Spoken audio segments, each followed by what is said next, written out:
Assalamualaikum warahmatullahi wabarakatuh. Perkenalkan, saya Dr. Nur Hasanah, saya dokter umum di Rumah Sakit Islam Sultan Agung Banjarbaru. Pada kesempatan yang lalu, teman-teman Instagram Rumah Sakit Islam Sultan Agung Banjarbaru diberikan kesempatan untuk bertanya lewat konten Tanya Dokter seputar menstruasi dan mitos atau fakta pada menstruasi. Ayo kita coba lihat pertanyaan dari teman-teman Instagram. Pertanyaan yang pertama, pada level mana kita harus melakukan pemeriksaan pada nyeri haid? Menstruasi sendiri merupakan peluruhan dinding rahim saat sel telur tidak dibuahi oleh sel sperma, maka akan terjadi proses peluruhan dinding rahim atau disebut sebagai menstruasi pada setiap bulannya. Saat menstruasi tersendiri akan mengeluarkan hormon prostaglandin yang memicu kontraksi pada rahim, sehingga biasanya saat menstruasi teman-teman akan merasakan nyeri pada perut, begah, ataupun biasanya disertai dengan mual.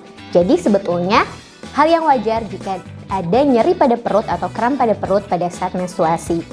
Nah, tetapi ada kondisi yang perlu diperhatikan pada saat menstruasi ketika pertama, nyeri perutnya sangat berlebihan atau biasanya sampai tidak bisa beraktivitas. Kedua, disertai dengan siklus menstruasinya yang tidak teratur serta volume atau banyaknya darah pada saat menstruasi yang sangat banyak.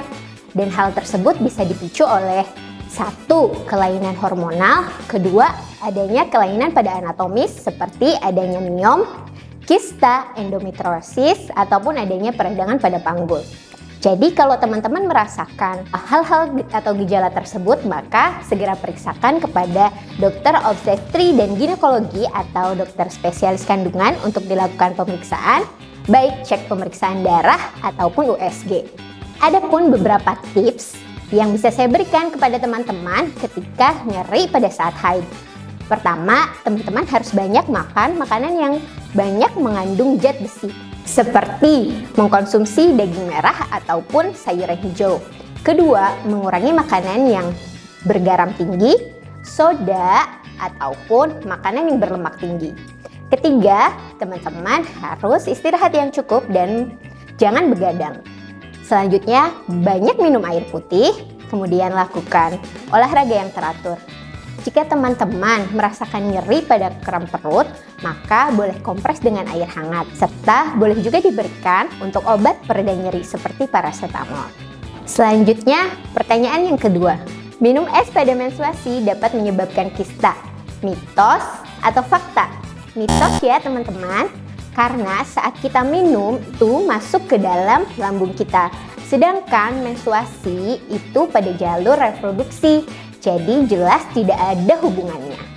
Selain itu, kista biasanya menyebabkan beberapa kondisi, seperti nyeri yang sangat hebat pada saat haid.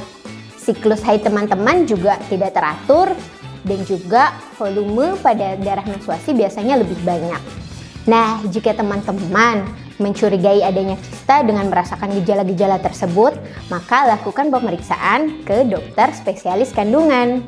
Biasanya kista juga didapatkan dengan adanya beberapa faktor seperti secara hormonal, genetik, infeksi, ataupun yang lainnya. Jadi jangan ragu untuk teman-teman lakukan pemeriksaan ke dokter spesialis kandungan. Pertanyaan selanjutnya, Assalamualaikum dok, saya sudah tidak haid selama 3 bulan. Kira-kira apa ya penyebabnya?